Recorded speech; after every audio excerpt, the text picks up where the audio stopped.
Hello and welcome to this evening webinar using merchandise to diversify your revenue. This is our second webinar in a series of ISM Trust and Delic sessions where a panel of industry experts discuss current issues for musicians and explore how we might find a solution to overcome these challenges, focusing on tools, skills and strategies to help music creators succeed. The ISM Trust is the Incorporated Society of Musicians sister charity and works to ensure that all music professionals in the UK can reach their full potential by creating pioneering resources. You can find out more about the ISM Trust and Delic by following the links in the chat box. Before I hand over to Vic and our panelists for today, I have a few technical points for you.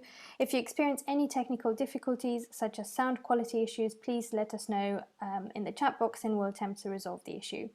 Subtitles are available if you wish to enable or disable them by selecting the live caption option at the bottom of your screen. The webinar is being recorded and will be available to view on the ISM's Trust website, as well as on our YouTube channel and Delic's website. If you have any questions, please let us know in the questions box and we'll endeavour to answer as many of them as possible at the end. You can also join the conversation online by using the hashtag ISMxDelic, which is also on your screens. And now, without further ado, I will hand over to Vic and our panelists, and I hope you enjoy the webinar.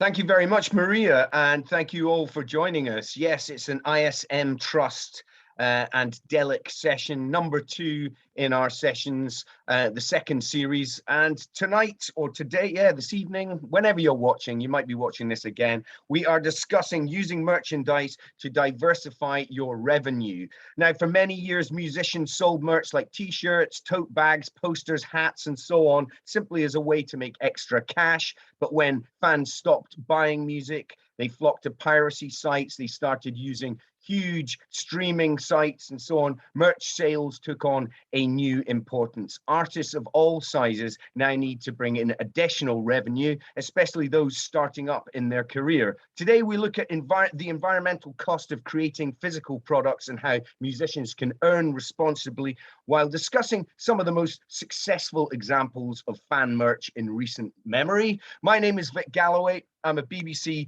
broadcaster. I'm a journalist, author, musician, all-round music nerd who managed to turn his teenage hobby into his job. I'm a very lucky guy and I enjoy my job every day. And I have a wonderful panel to introduce you to. They're all going to tell you a little bit about themselves in a second, but in no particular order. Make some noise for all of them, of course. Kelly Dalton, who is sustainability strategy expert and responsible fashion advisor for the Right Project. Tertia Williams, co-founder of Terrible Merch, a product management company.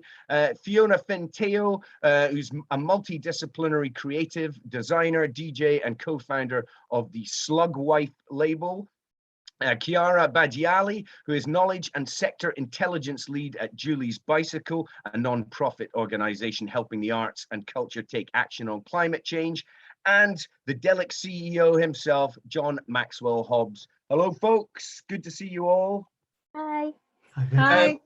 Can I ask you, just in that order again, just tell us a little bit about yourself and your journey to the point you've got to now. So starting with you, Kelly. Oh, so hi everyone. Yeah, as Vic said, my name is Kelly Dalton. I'm a sustainability strategist and a responsible fashion advisor. What that means is I just work with fashion and clothing, textile, footwear brands and help them to just identify where their main social and environmental impacts are across how they operate their whole entire business, but most importantly, right down their supply chain from where they manufacture to where their raw materials come from, and then the communities where their products end up as waste. How I got started was I wrote a letter to Catherine Hamnett at the very beginning of my career, and luckily Catherine answered my letter back, and she was my first kind of foray fashion industry. And then once I found out all the information that Catherine had, for anyone who doesn't know who Catherine is, she was a big designer in the 80s, 70s, 80s and 90s in the UK, but she was one of the first designers to kind of go down this route, looking at the social and environmental impacts of the clothing industry. So yeah, my first job was with her, so I kind of had no choice. The box was open on all the information for me, so that set the course of my career to where I am now. So yeah. Brilliant. Thank you very much, Kelly. We'll come back to you soon. And of course, just jump into the conversation when you have an idea or an opinion on anything that's been discussed. Second up, Tertia Willis. Tell us a little bit about yourself, Tertia, and how you got to where you are with the Right Project and so on. Sorry, with I'm Terrible from. Merch. Sorry, Terrible Merch. I'm getting you You're mixed fine. up already. It's good. Kelly Dalton is the Right Project. Tertia is Terrible Merch. Tell us about the name of the company for a start. Oh, well, actually, we've dropped the merch and now we're just terrible. But basically, we are we're a product management company, but we're also a platform that helps creators, specifically musicians, increase revenue by taking care of everything from sourcing to selling to fans. We have a big focus on sustainability, not overstocking high quality products, and creating financial relationships with fans. My background, I started. I was an art graduate. I went into private equity. Then I went into fashion, and I found my way from a sustainable fashion brand into merchandise via my co-founder, who was a major label signed musician, who needed some merchandise. So that's how we got here. We built a platform to help artists actually make real money from merchandise, because the system's kind of rigged and always has been.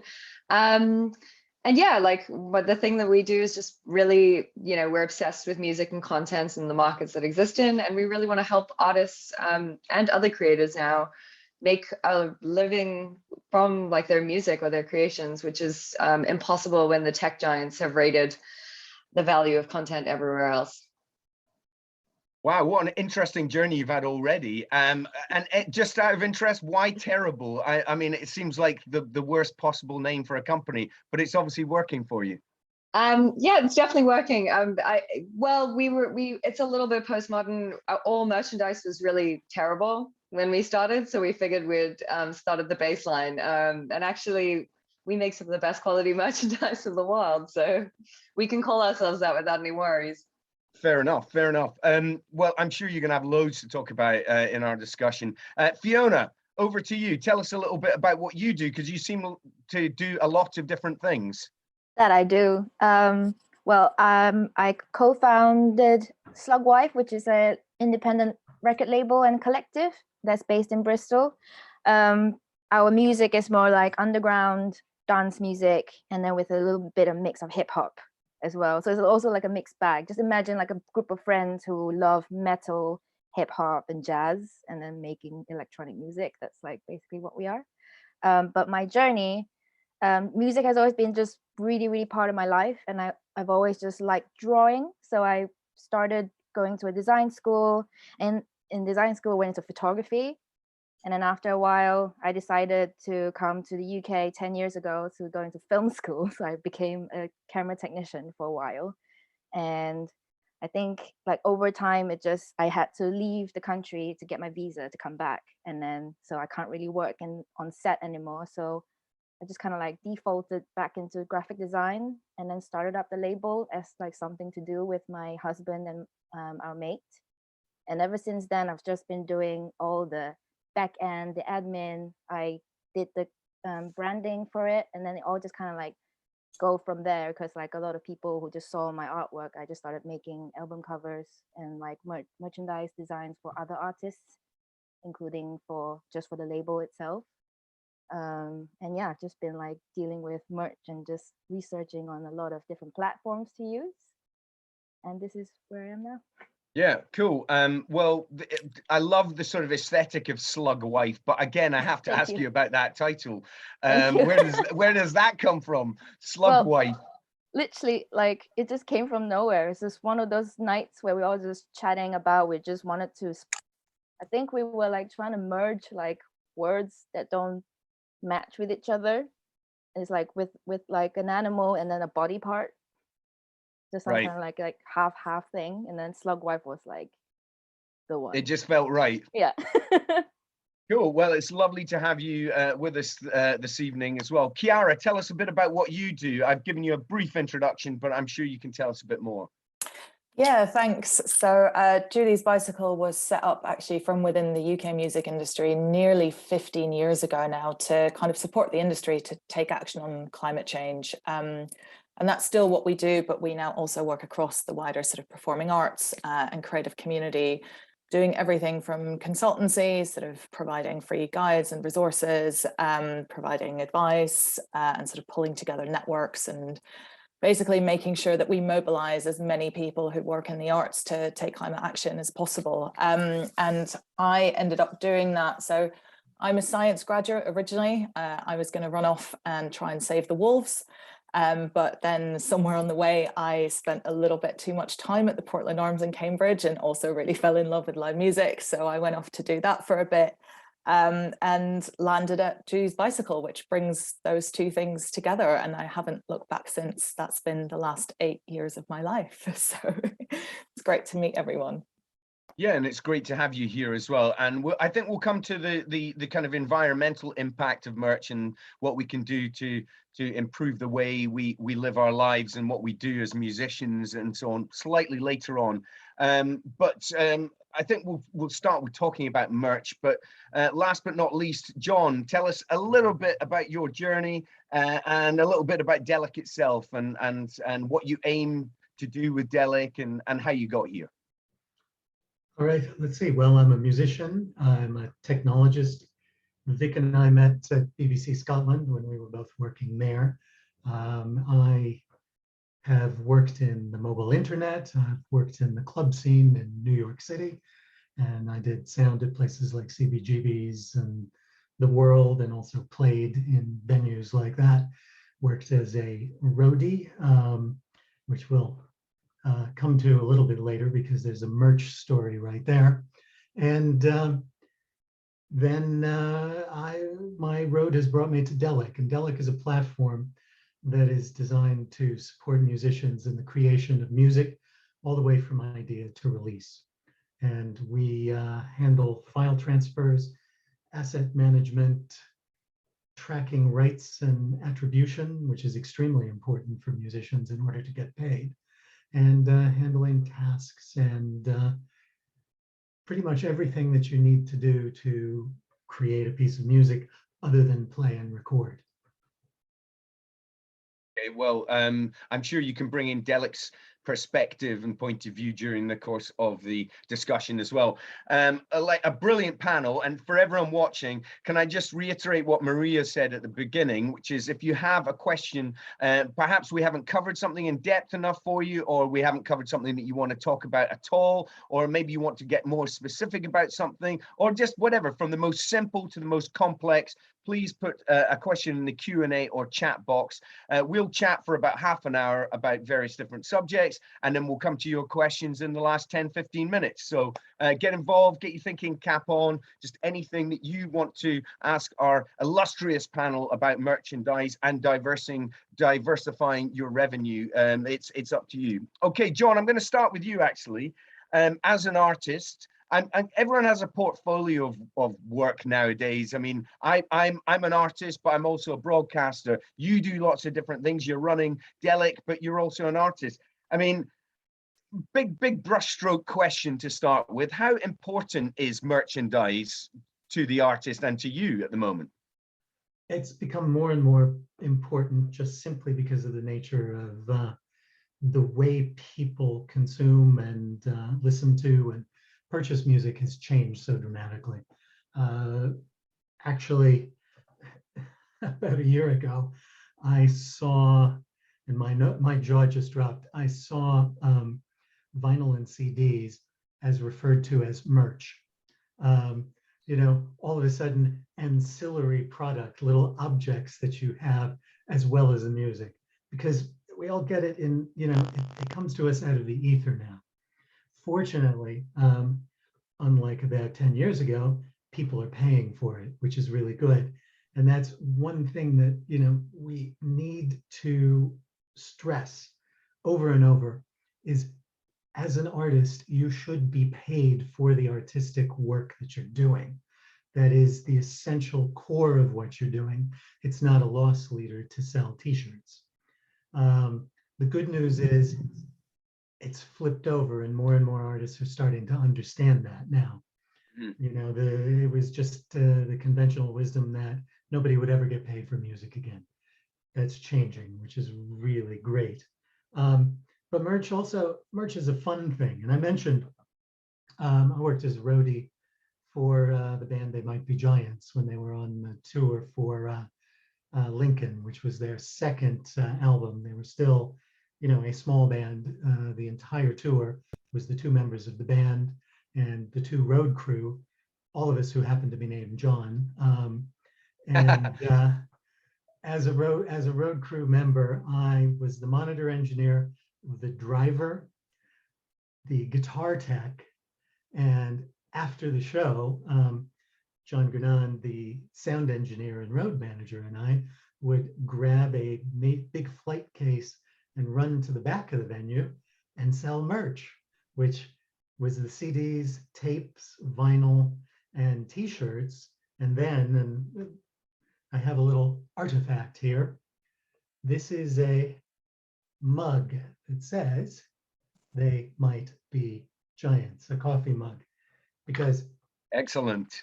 we were coffee freaks. That's what kept things going.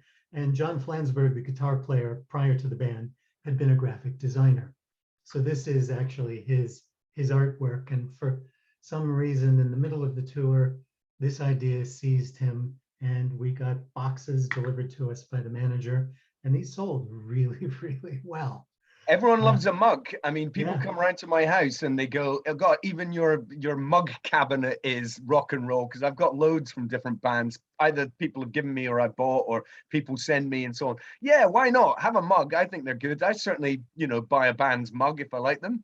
Exactly. And the thing is, I don't listen to They Might Be Giants, several times a week, but I do actually think about them now several times a week because I have my coffee. And I'm thinking about somebody else who was a graphic designer, Tom Peterson, the bass player of Cheap Trick, was a graphic designer as well. And he designed their logo and a lot of their merch. And they were famous for merch back in the mid 70s. So much so that Cream magazine did a feature on how a family of three had completely outfitted themselves from shoes to hat to baby carriage in Cheap Trick merchandise. Excellent. Wow. There you go.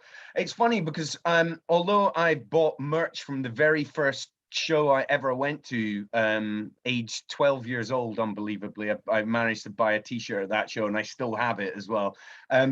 I do also come from a slightly punk rock background. I remember one of my favorite bands of all time, Fugazi, who I saw on a few occasions. They refused to sell merch. They didn't, and they kept their ticket prices as low as possible. It was almost like they didn't want to make any money, but they did because they became hugely successful. But I mean, obviously, there is that sort of the idea of selling a load of old rubbish to make some money when what we're trying to talk about, perhaps more in this panel and this discussion, is how you make really good merch and sustainable merch. What kind of stuff do you personally, as John Maxwell Hobbs, what are you looking at as the kind of merch that you would have made or do have made at the moment? I think it really has to tie into who you are as an artist. And that's what's so wonderful about this. We seriously drank lots and lots of coffee on the road. Absolute coffee freaks. And these are all, petrol pumps. So it's a description of what fueled the band. So do you believe in really connected? Do you believe in that sort of, you mentioned sort of authenticity? Is it right for a certain artist, a certain act to go down a particular route in terms of the merch that they have made?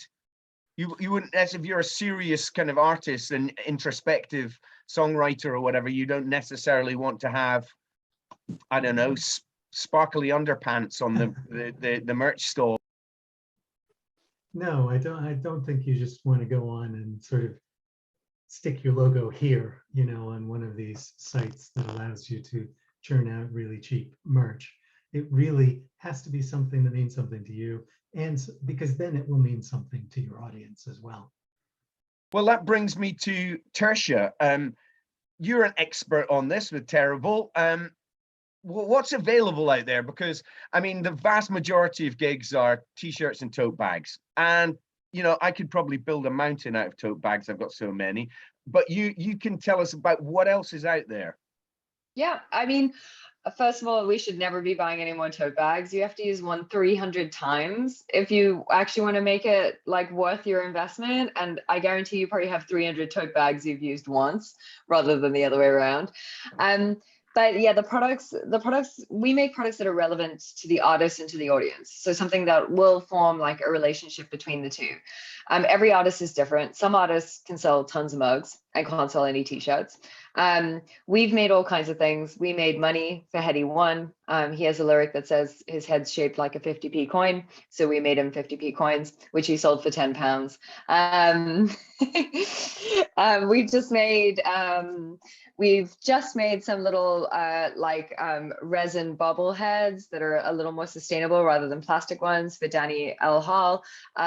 We've done also figurines for that, you know, like properly come in cardboard boxes like you would back in the day as well, of whole bands together. We do knitted scarves, which we knit up north in England, which is pretty cool. Hats as well. Socks, like we knit those up north as well.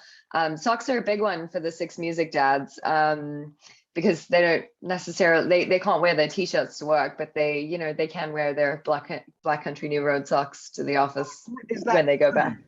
Socks are big with the 6 music dads. That is hilarious. I could tell you all about the 6 music dad dissection of like clientele. They're amazing. They spend a lot of money, and they're, you know, they love high quality products. So for instance, you know, there's a younger fans as well. So some artists, their fans are really concerned with like where a product came from, its sustainability, that kind of thing. Sometimes it's not always just about the kind of product, but how it's made as well. So the Gen Z is way more demanding as well. So you've got to like, you really have to like be creative. But yeah, we make everything. We've made jewelry, we've made mugs, we've made t-shirts. Really, the world is your oyster. We like to do things that connect with fans, and that really isn't always a t-shirt. I think maybe if it's guitar music, or maybe if you're rap or grime, it could be a t-shirt, but most of the time there's a bunch of other things that will connect with your audience like far, far better, and you'll sell far more. There's another rule about scarcity as well, making things that, you know, are unique and not a lot of them, that kind of helps sales along. But if you're going to make t-shirts, don't make a lot in weird colors because they won't sell. Right, yeah, I've learned that mistake. Probably, I think it was my first band out of school, so we're talking in the 90s, and we had 4 different colors and then 3 different colors of the long sleeved ones, and yeah, we were always left with the light blue and the purple ones. All the black and white ones went straight away. Who looks good in a purple t-shirt? Yeah, right.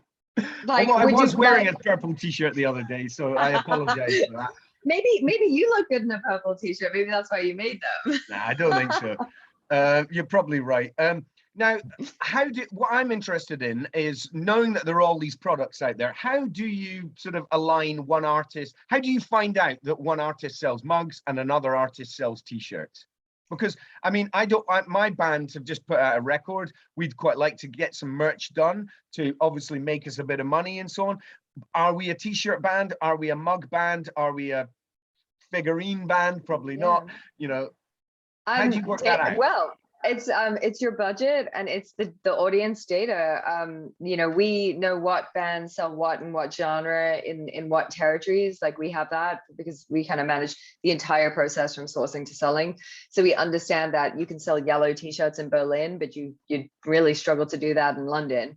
So there's things that you pick out within genres. It means that new artists to merchandise can look at similar bands and similar positioning and see if they have similar fans. I mean, you have a lot of data coming from everywhere. You can do that even without Terrible. And you know, I think John hit the nail on the head saying that like you got to make a product you love. You can't sell anything you don't love. So making something you love is the easiest way to like connect with your fans. But there's also a right moment to make merchandise, and it isn't necessarily right out the gate. You need to be able to sell 50 of something straight away. I think if you're making things before then, there is no real demand for you, and you're going to lose money, which is going to put your business on the back foot. So that, you know, there's a moment, and I think if you've got 50 fans that are going to put, like, if you have 50 people that will buy something from you, you'll know what they want. You'll know what will resonate with them because you're already quite connected to them emotionally and financially. You know, that relationship has begun. That's really great advice, actually, because a lot of artists do just kind of launch themselves and have a massive merch table with 10 different products on there, and they're probably not selling many of any of them.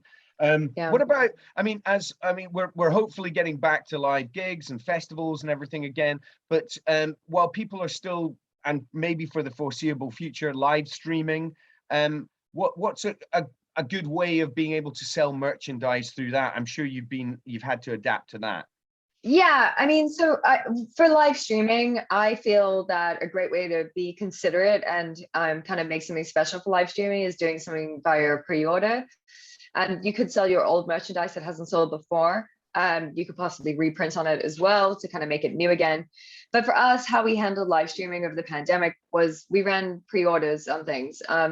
So we were, we'd have an artist that was, sorry, my dog is like, if you can hear her, she's like digging in her bed. I'm so sorry. I have a dog too, who she may burst into the room at some point. I've also got seagulls out that side, so if you hear some really mad squawking, I apologize. It's good for our souls, but she's out there. If you hear the scratching, it's not me being weird, it's my dog like settling in for the night. Where was I? We were talking about the kind of products or the moment to make merchandise. Well, just stuff that goes alongside streaming, the way you adapted to. Yeah, live streaming. So we decided, we did pre-orders for that. So we would a live stream would happen. We'd put a product up for a limited amount of time that people could order it in. So they'd have 24 hours from the stream, or as long as the stream was being shown, that they could order this product. That way we'd make the exact amount to meet the exact demand. And people were really patient about waiting for that. The supply chain over COVID was really slow and messed up. We have a very, very dynamic supply chain. So we were able to produce things quickly without having to do it ahead of time anyway. And it really helped to place pre-orders and make things to order specifically for a show.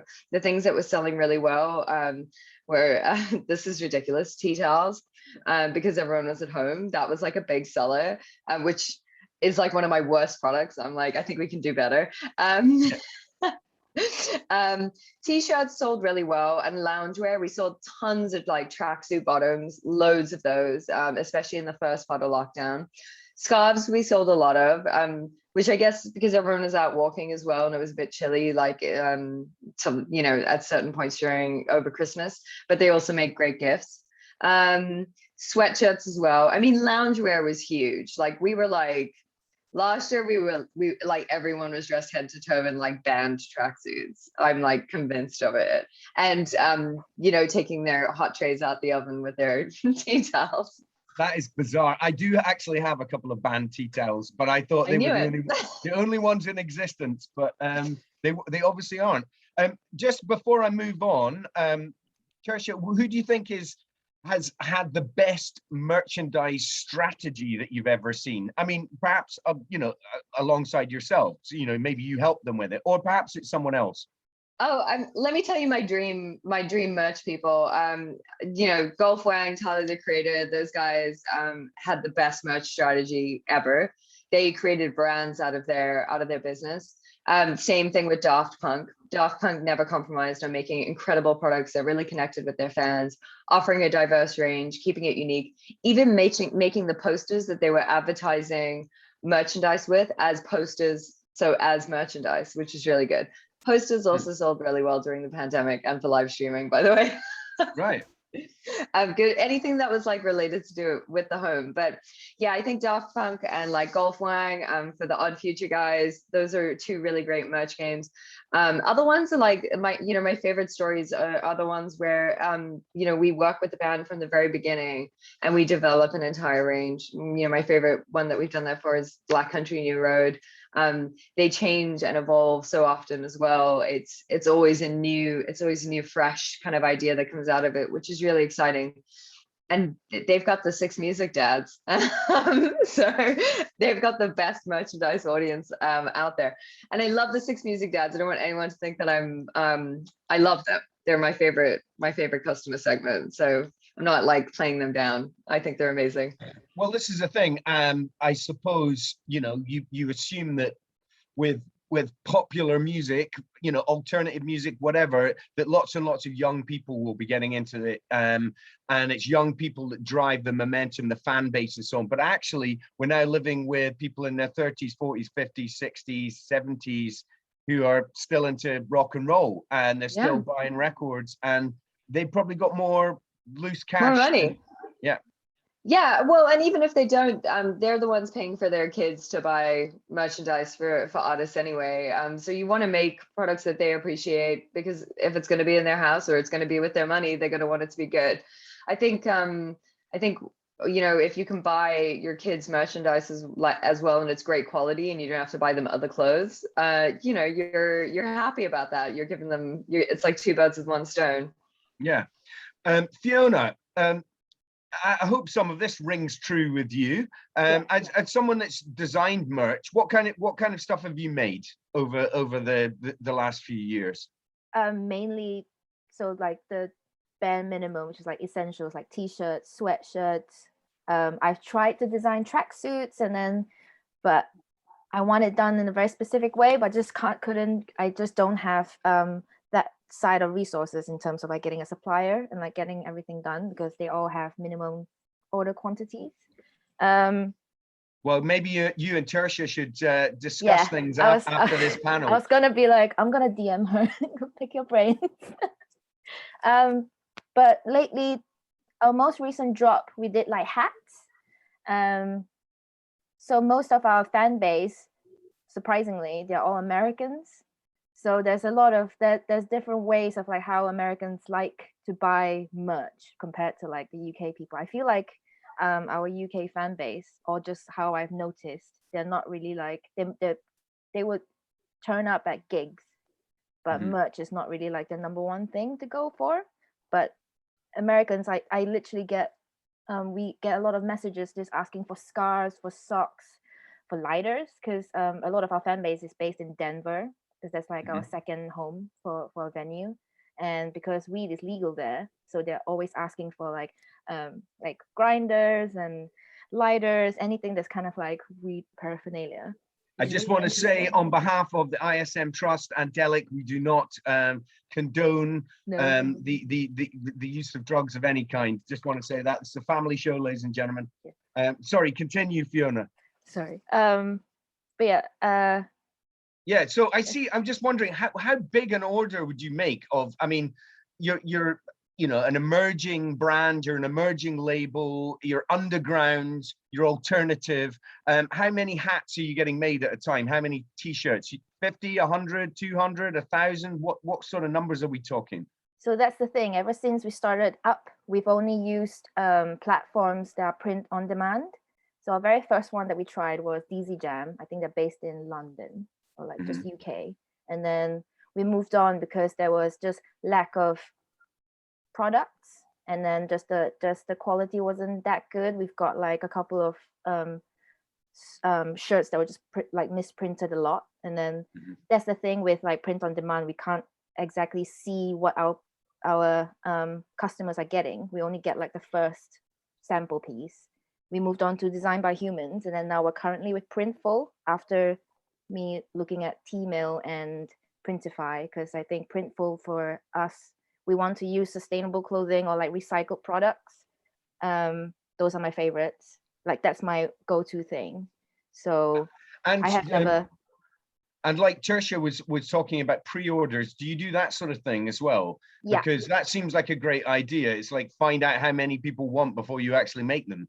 Yeah, that's literally like our next step. So because now we're getting a lot of requests for certain things, that we're just gonna do like bare essentials that are like print on demand, and then we're gonna do like, we're planning to do pre-orders for like a US release, for like a very like a limited edition just for the US people, and then I have a supplier just ready to help us with those orders, and then another one for the UK.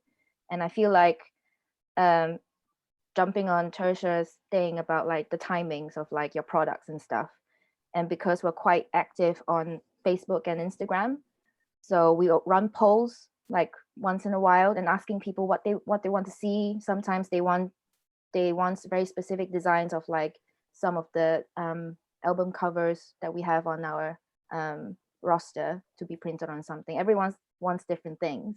So polls are a great thing before you do a pre-order as well. Okay. And I see you drinking out of a water bottle. That wouldn't be product placement there, would it? Be one of your It just so happened stickers? that this is the Slugwife sticker that I designed. Yeah, I thought it might be. Well done. But in terms of you know, sort of paper products or stickers, that kind of stuff, which is notoriously sort of non-environmentally friendly, Yeah. how do you find the right companies there that you know are kind of perhaps reinvesting in sustainability and forestry and so on? I try to print with local printers, so not like any random ones I find on the internet. So and as much as possible, just to make sure that the company itself is eco. Yeah. I think that's just research. It's just a lot of research. It's like, if you really like, I feel like if anyone wants to, like, if you have a thing in mind to make sure that whatever you're doing, you're doing like with as little carbon footprint as possible, that you just have to do a lot of reading, especially a lot of the small print. For some companies, it's just easy for them to be like, we're eco, but then you have to go check their little terms, the policy bit. Yeah, it's always just yeah. hidden at the corner. It's really difficult to find sometimes. Yeah. Well, that brings me to Kelly. Kelly, you're a sort of expert on, you know, sustainable fashion and finding the right kind of textiles and fabrics and so on. Where should people be looking if they're looking to get? I mean, a lot of people are thinking, I just need 50 t-shirts. I don't, you know, it's not going to cost a huge amount, but there's the right companies to go to, the right places to go to, and obviously the wrong. So point us in that sort of direction, if you could.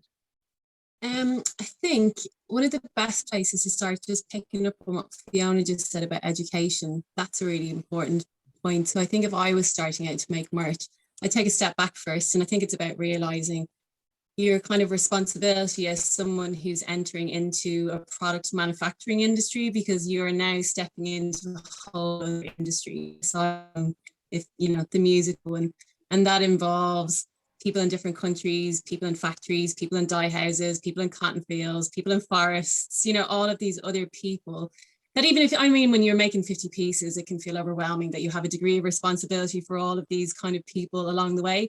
But I think it's quite easy to make merch now, and it's offered to us in so many different forms that if you don't kind of understand the system that you're stepping into, that's when you start to come across all of these small print and extra issues. And, you know, it's not just about carbon footprint or living wages, it's about all of these things. And we're not all going to be able to solve them as musicians, but I think that education piece before you step into merch is super, super important. And I mean, all of us working in sustainability are getting educated on a weekly basis. It's moving so fast that you can't possibly know everything.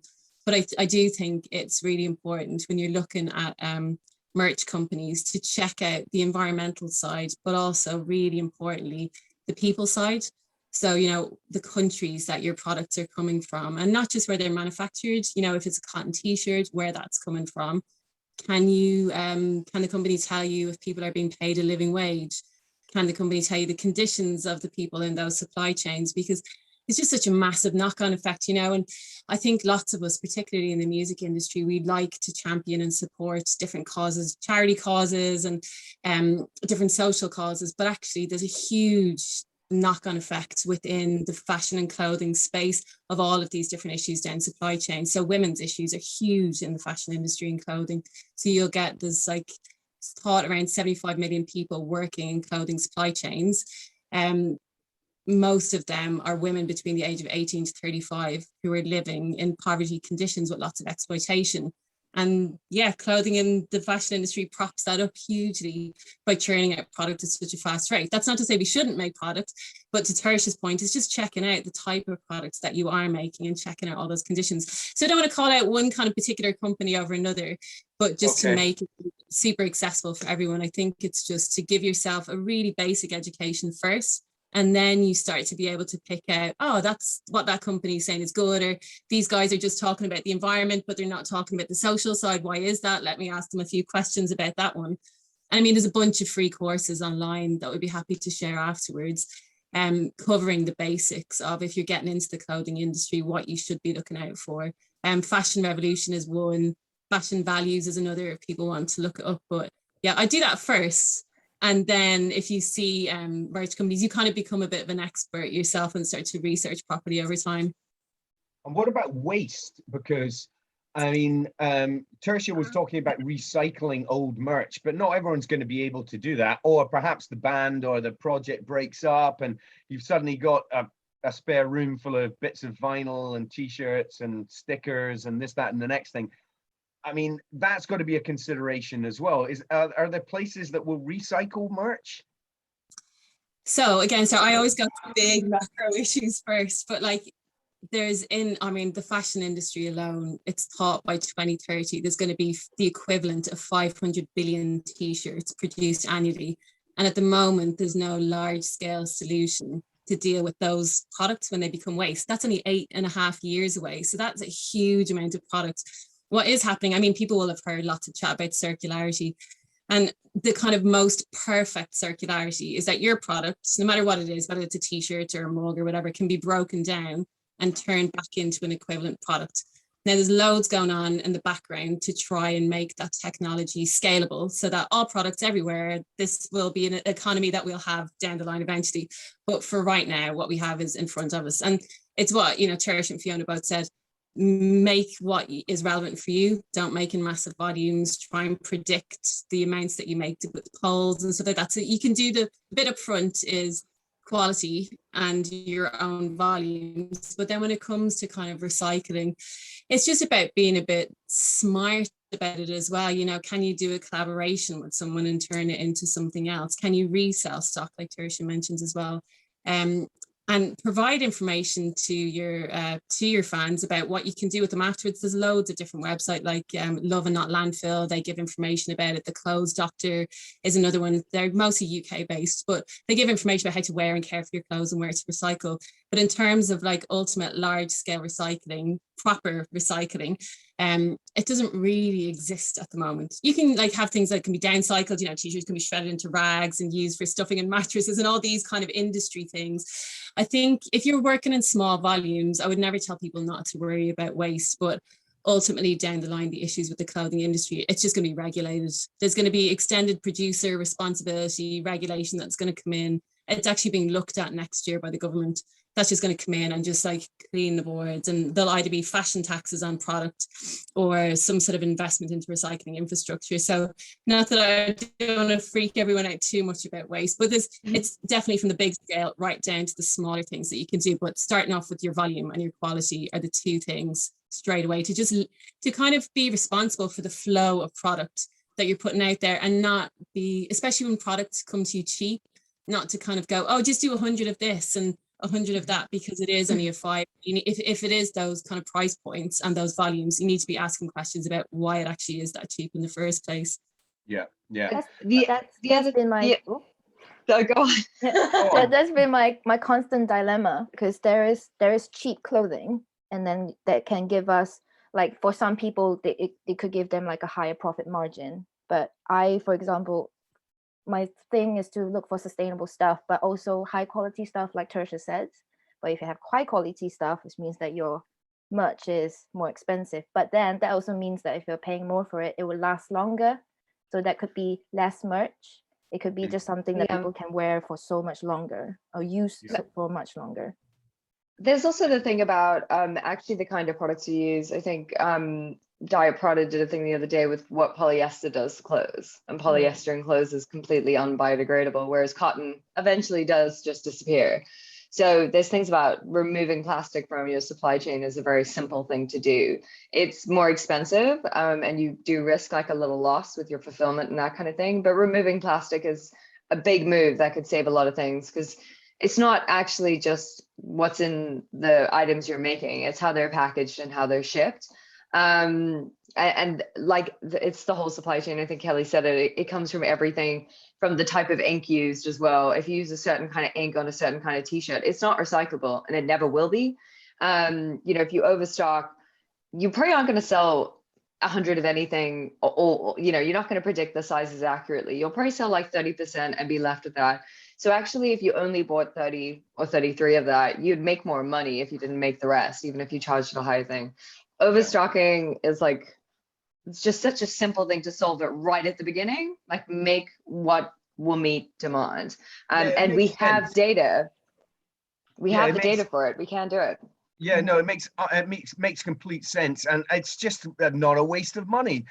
Chiara, coming to you because you are the absolute expert on sustainability and what people can do, what the music industry can do at large, but also what personal musicians or managers or labels or kind of collectives can do. Tell us a bit about, while we're on this subject now, what people can do.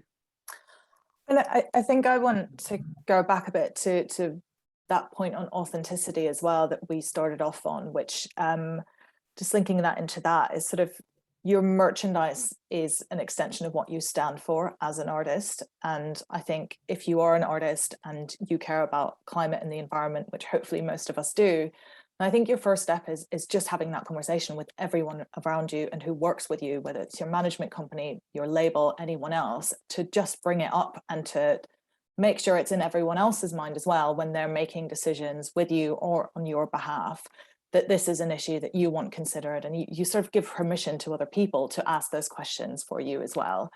I think that second piece that Kelly also brought up, sort of, educate yourself. There is so much information out there on the Julie's Bicycle website, on the Music Declares Emergency website, on you can sort of go down rabbit holes onto specialist subjects. But it's sort of taking that responsibility for what you're bringing into this world and for that piece of your career. And so I think those would be the first two things to start off with. I think you're never going to be perfect. Like, this is a process. We're all learning every day. And so having that conversation, keeping up to date. Don't always beat yourself up, because chances are sometimes you might not get everything right. But the important thing is to learn from that, to share with other people why it's not right, and to move on. And I think, particularly if you're looking for new partnerships, again, asking those questions of different companies, like, what are you doing on environment? What is your environmental policy? Are you investing in renewable energy? What are your labor practices? Who are the partners that you work with? And kind of also looking for positive partnerships. So the types of merch that also excite me is like new collaborations with maybe B Corps or cooperatives or social enterprises. I think it was Lucy Rose who did a collaboration with a company called Rubies in the Rubble, who sort of work with women from disadvantaged backgrounds to divert food waste to make jams. And so she brought out a line of Lucy Rose jams, which I thought was brilliant, because you have that really positive sort of alignment, again, that speaks to who the artist is. And then lastly, because we're working in this system where our economic system at the moment is not working in the context of our planetary sort of support systems. We're going through more than 2 planets worth of resources every year. So that is an immovable reality. And I think to shift that, we are going to need some of that big picture and policy change. And I think that is the opportunity as artists as well, is kind of, you do the right thing and as much as you can, but also raise your voice and sort of lend your support to campaigns, speak out, so that we have that through line and actually start shifting the world around us too. Well, brilliant stuff there. Thank you very much, Chiara. Just, but we're going to go to the questions. People have been watching, putting little points and questions in the Q&A and chat box. Going to go to those in a minute, but I'm just fascinated, I'm sure lots of you are out there, with digital merch, with NFTs. At the end of the last session, I was trying to remember which 3 letters they were, of course. It's non-fungible token or something, right?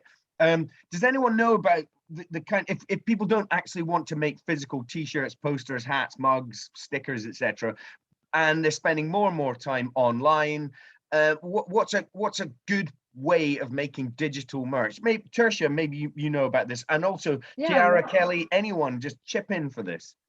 We've made screensavers and things like that plenty. There's lots of digital merch you can make, even just limited edition like photos and that kind of thing. NFTs in particular are a tough call because it's actually quite expensive to buy an NFT. You need to buy the currency. You need to go on a platform that may not be there next week. You need to buy it. And those things never normally match. And then there's all these things that are attached to it. And maybe the platform won't be there. It's not terribly accessible to the everyday fan yet. It's definitely at a higher level. The thing we're striving for is for that to become as easy as it is to buy a t-shirt, where we all have crypto wallets, where we can all be involved in it without like all these steps.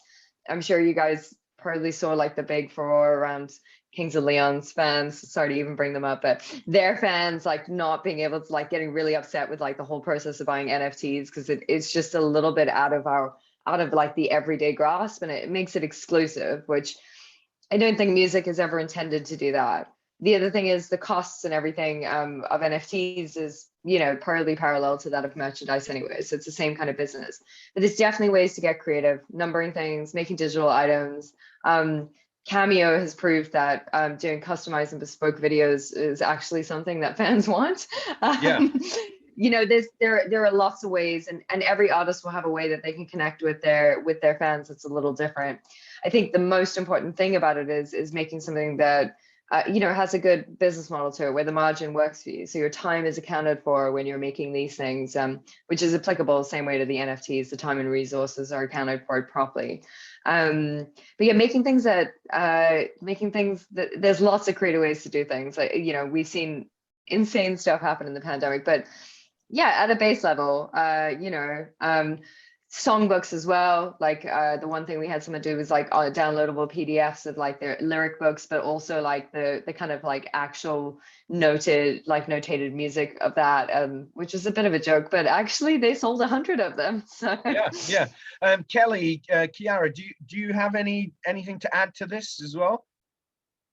I mean, I think with a lot of digital merchandise or sort of digital exchange, there's a lot of misinformation that grows sort of in the lack of transparency that sort of underpins our whole digital infrastructure. So I think it can be a bit tricky to find your way through the headlines of like, digital is the worst thing that's ever happened to the climate, all the way to, you know, it's a good thing. I think quite often, yeah, the impact of digital things like streaming has been hugely overstated from an environmental point of view. That's starting to come out much more. So like a couple of hours of streaming, video streaming, are probably the equivalent of driving a few hundred meters in a car.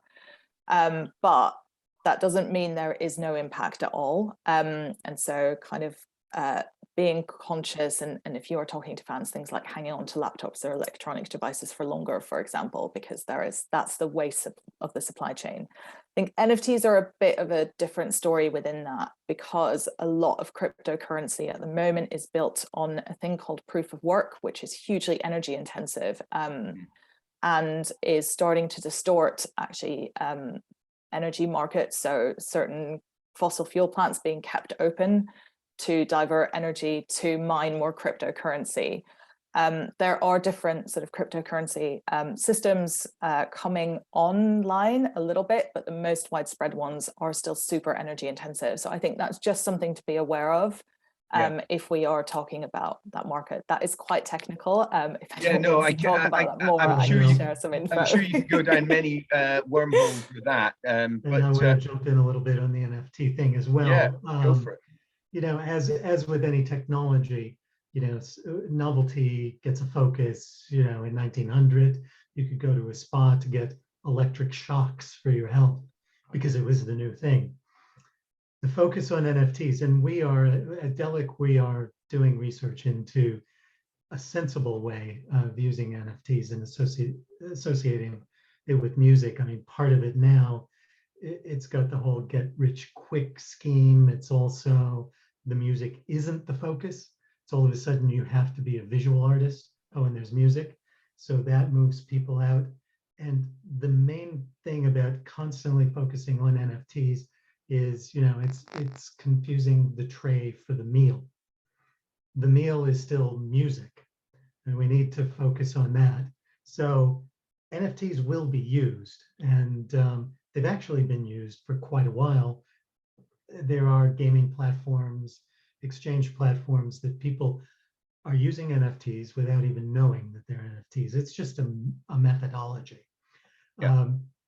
But it is an interesting sort of thing about offering bragging rights to something, saying, oh yeah, this is mine.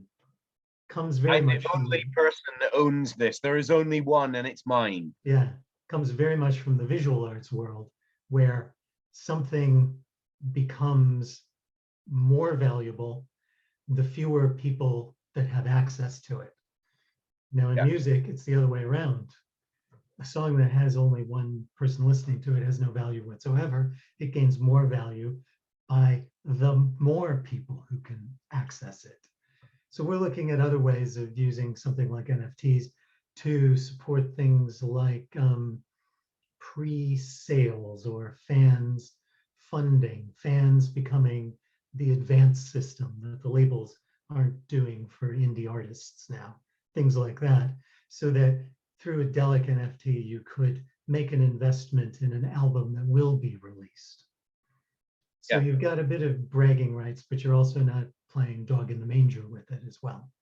Yeah, fair enough. I think we should get to some of these questions because I can see we're definitely running out of time. We might go slightly over 7 o'clock, but we don't want to go too late. So I'm going to start with some of these. Jolene Potts has been in touch a couple of times saying, firstly, would you say that merch is more important today because streaming exploits artists so much? I think it's nice. Let's not sell streaming down the river. Yeah. Let's put it this way: is that streaming has made the value of content very confusing. It's made it seem like it's worth much less. So although tech giants, it feels like they've raided arts and culture. What they've done is they've made it rentable. Basically, so you're only renting music, which makes it seem less valuable. So it's done some damage in that sense, but as a fan, the value that you feel towards music or an artist can be expressed with how much money you spend on that, whether it's a ticket, whether it's you buying their physical music, or whether it's you buying a physical product, or whether it's you signing up to Patreon and supporting them that way. All those things reassign value to the content created. So if you're streaming someone, you love their music, you love their art, feel free to keep it going round and round and round on Spotify or whoever you use, but go and buy a t-shirt or a piece of vinyl or subscribe to their Patreon, whatever it is. So make an investment. Yeah. 50% of people who buy vinyl don't own a turntable. Right. And we live in a capitalist system, and it's a way of someone to express that this music has value to them. Yeah. Well, thank you for your question, Jolene. We'll move on to Christina Brilliance, who says, do you think making and selling merchandise during seasonal periods like the holidays and summers probably could be more effective time to get the most revenue? I think that's quite a good question. Definitely. Summer isn't a great time for merchandise, but No. Christmas, January, February, March, like that little section of the year from November to March, that winter, that's an amazing time to make and sell merchandise. Because people are gifting things, and what better to gift someone something that an artist they love made, or some Daft Punk, like, baubles for your tree, or just, there's lots of cool things. Summer merchandise sells less because people are spending a lot of money at festivals and tickets. Okay, except that's useful. in COVID. Fiona, you were going to jump in there as well. Go for it. Just more of like seasonally themed kind of merch. So like even like Tertia makes a point that like not more people are like spending money on like gigs and festivals during the summer, but the Americans do want a lot of tank tops, a lot of crop tops, shorts, even swimwear. Okay. Asked once, yes. Yeah, I think that's going to be a niche market, hasn't it? I mean, that really has to depend on the artist, I think. John, are you looking to sell swimwear associated to your music? No, although I'm thinking sort of Victorian style swimwear. That could be cool. Yeah. You could do some Victorian style boxer shorts. That would be a hit, because those could be like genderless and go a lot of ways. Yeah. You could do there's lots of places to go there, John. Well, Christina, I hope that was useful. And now we go to Ariane Ashuri, who says, from your collective experience, what is the most hassle-free, oh, that's just disappeared from my screen. What is the most hassle-free method of selling merchandise from the UK to the globe, whilst also keeping international taxation, sustainability, and economy of scale in mind? That's a huge question. Chiara, you might be able to comment on that one. To be honest, I don't have any specific recommendations. I think if Tertia wants to come in, or even Kelly on it, to me, I would say, again, in terms of working with any sort of e-merchandising partner, it's asking those questions, which is, what are your own policies? You know, what kind of delivery partners do you work with? In terms of delivery timelines, wherever possible, is it possible to prioritize shipping over air freighting anything? And also, what's the policy on the amount of packaging that is freighted with the stuff? Yeah. I think for us, make local, ship local. Print on demand will lose you a lot of revenue, so it's more something for testing the market. But also, the products that you can sell in the US or in Japan aren't necessarily the same products you can sell in the UK. So making local and shipping local really helps. I will say certain things like actually sometimes it's more cost effective and quicker and less tax. Like less taxes paid if you're shipping from the UK to Canada. So experience in terms of third-party logistics and someone who has that kind of experience for online is really important. Again, if you're on tour or you're doing things a little differently, managing things locally is really important. That's kind of the basis of how we do things, because delivering products for the right audiences and the right kind of materials is really important. But also, you know, there are like you can like shorten the bridge on like how many airplanes are flying things over, you know, or tax wise locally that works. But I think in the US, it's like every state has a different tax. So even if you're shipping from one state to another, you're still dealing with like a tax issue anyway. But as far as customs, wondering, for example, say Fiona's, you know, Slug Wife have got a big following in Denver. Would it be worth trying to find a local manufacturer in Denver to make the stuff? And sort of, is that what you do, Fiona? Yeah, that's what we are kind of like going towards. So like doing polls, like at the end of the year, probably like actually in October, just to prepare for Christmas, just to do like a Christmas drop, just to ask people what they want, and then actually like talk to local suppliers and then have them do the fulfillment by actually someone that we trust. Again, it's a lot of research, making sure that they have the right products, the products that I want, that we want, and make sure that our fans will be happy with them as well, and that they last. And I don't want to get into it too deeply, but is Brexit affecting merch sales around Europe? Obviously, not sales, just delivery times. That's the biggest impact, I think. Right. The last thing that came in was the IOSS thing, which you can do your research on. That's the biggest nightmare. But actually, a third-party logistics supplier and that kind of thing, whoever's shipping it, like the last person, like the person, the warehouse that ships, that takes the payment, they can be responsible for those kind of things.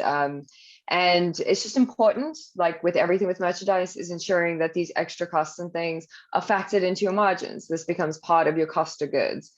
So that's how you manage that. But equally, manufacture in Europe. Okay. Moving on to anonymous attendee, who, if it's the same anonymous attendee, has asked 3 questions, but we'll go for the first one. When does a band cross over from self-merchandising to licensing? I think that's quite a good question, because, you know, you might build up a huge fan base and you're still kind of phoning up and getting 500 t-shirts made or 1,000 t-shirts. When do you get cross over to licensing? I think it depends when whoever owns the rights to your logo decides that. It's normally, if you're just licensing it out, that's normally a sale of an entire estate. When you kind of professionalize instead of doing it yourself is a moment of when you have to. When it becomes too much for you to fulfill on your own, you move, you grow. When the cost becomes greater for you to do it, or for someone else, like it becomes more cost effective at volume for someone else to do it, that's when you move. Every stage has a has a moment, and you usually know because you can't handle it when it gets to that moment. Yeah, okay.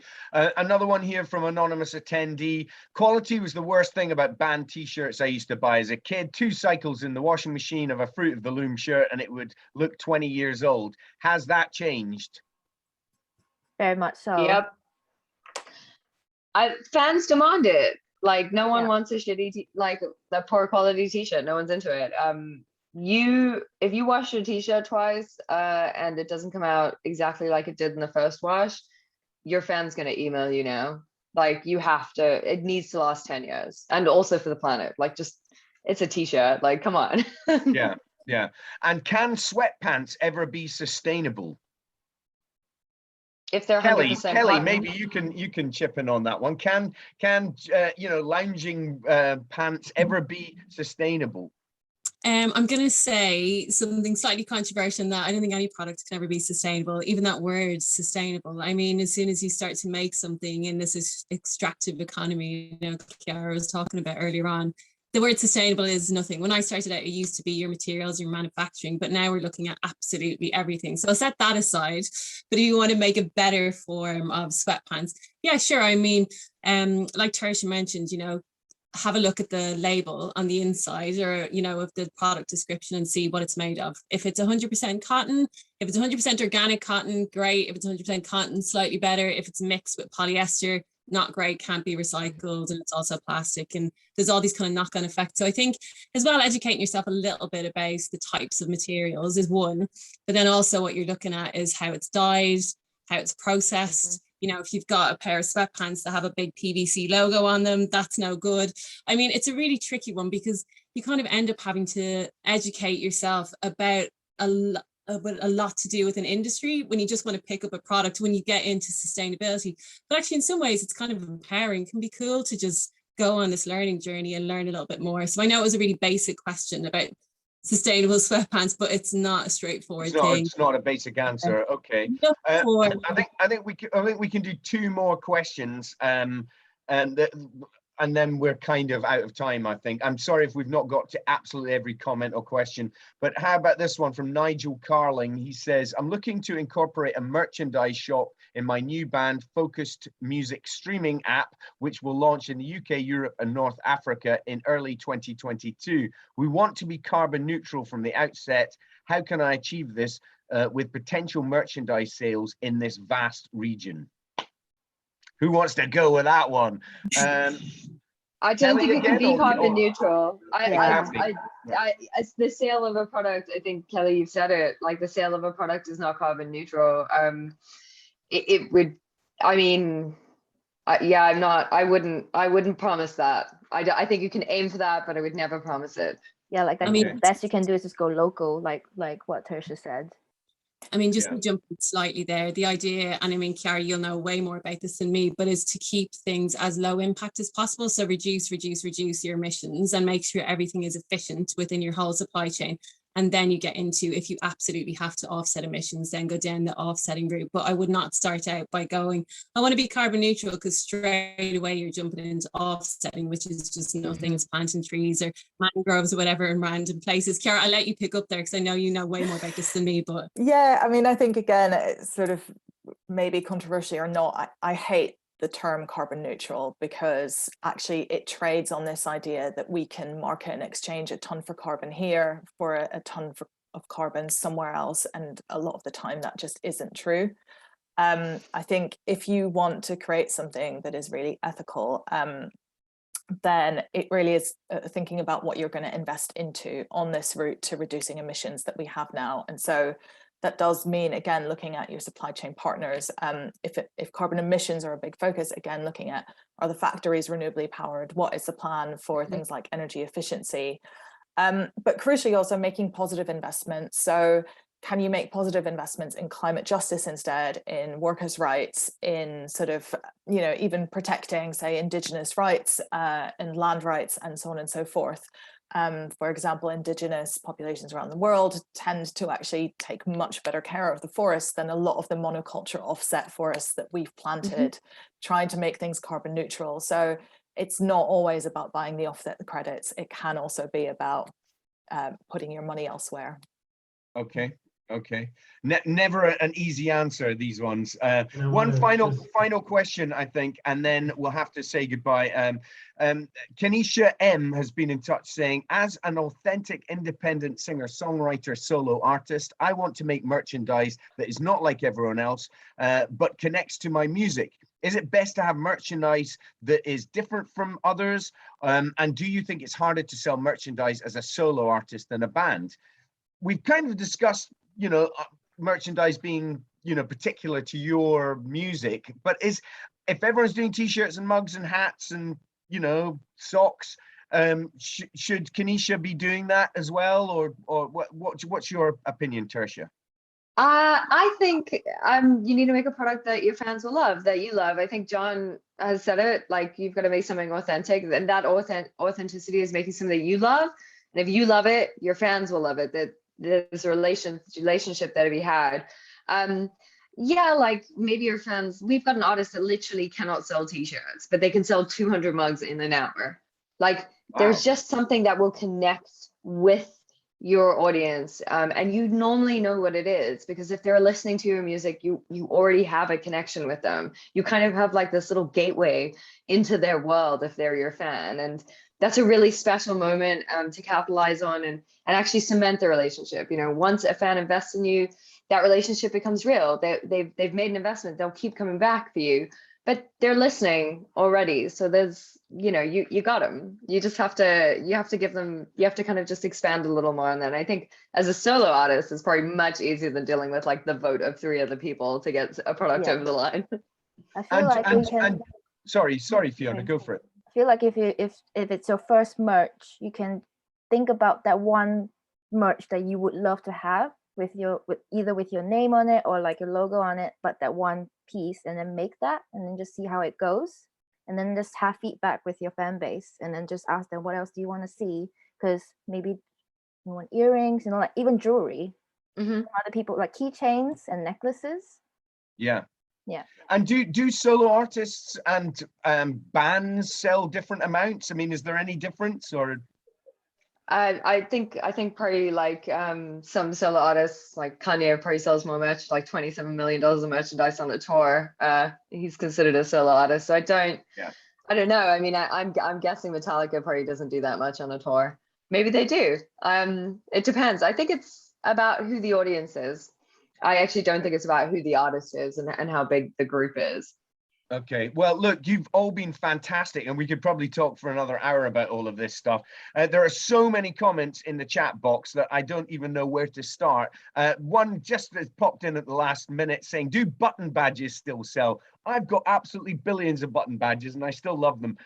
Does anyone buy a button badge? Yes. Enamel pin badges are selling really well, or like just metalwork pin badges. Those are those. There you go. There you go. Product placement, perfect. Cool. Well, I think have a look in the chat box, because you can sign up to the next ISM Trust and Delic session there. You can look at all the comments that people have been saying throughout the discussion. A lot of people have been asking about your company, Tertia. You've obviously done a great way of selling it on the. So how can people get in contact with you? And please message us on social media, or via our contact form on our website. We're still curating our roster, but we're always available for advice on merchandise and doing it well, so it makes artists money, even if we don't work together, even if it's not the right time. Like, message us. We'll always take the time. We're artists ourselves, and we've all worked in music and entertainment a long time, so we're here to help. Just get at us on social media. We all run different accounts. Someone will get back with a different opinion, but otherwise email us via our website, which is terrible.group. Cool. And Kelly, it's the same with The Right Project. People can get in contact with you there and you can advise them. Yep.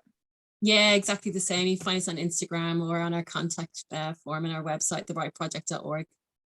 And Julie's Bicycle is everywhere online as well, Chiara. People can, if they're having sustainability, environmental issues or quandaries, they can sort of come and ask some advice from you guys. Yeah, definitely. If you come to the Julie's Bicycle website, there's absolutely loads of sort of guides and top tips that we've pulled together as well on the resources page. And join the Music Declares Emergency campaign and go check out the actions on ISMxDelic.net as well. Yeah, okay. And what's next for you, Fiona? What's happening with Slug Wife? We've got a couple of releases coming up, and 2 actual standing gigs in Bristol. Okay. And that's a little bit scary, but it's like, oh, this pandemic just needs to go away right now. Yeah, tell me about it. Yeah. And John, Delic moves forward, forges forward with every passing second. What's going on with you guys over the next, well, I suppose we'll be back in a few weeks' time. We can discuss it more then, but what's happening? We're continuing to improve the platform. It's available to sign up. It's a free trial, extended free trial. Just go to www.delic.network and you can sign up. Give it a spin. Yeah, okay. Well, thank you all. Thank you, Kelly, Tertia, Chiara, Fiona, and John. We'll be back on the 9th of September with session 3, An Independent Future, Why Collaboration is Key. We will see you then, but I'll hand back to Maria. Thank you very much for watching. Sorry we went a little bit over time, but so much to talk about, not enough time to do it. And I hope that was useful and inspiring. Cheers. Thank you, Vic. Thank you, everyone. Appreciate such a great discussion. Very interested. Thank you again, all of you, for tuning in and great questions. The webinar will be available on the Trust website, hopefully from tomorrow, as well as on the Delic website. You can find our webinar library in there will be a chat in the link if you're interested in finding out more about ISM webinars or about membership. Our next webinar in the series, as Vic mentioned, is An Independent Future, Why Collaboration is Key, and will be on the 9th of September at 6 p.m. And again, you can find some more information in the chat. And lastly, again, thank you very much on behalf of the ISM and everyone, and we hope to see you again at our next webinar. Thank you. Goodbye. Thank you. Bye. Bye. Thanks so much.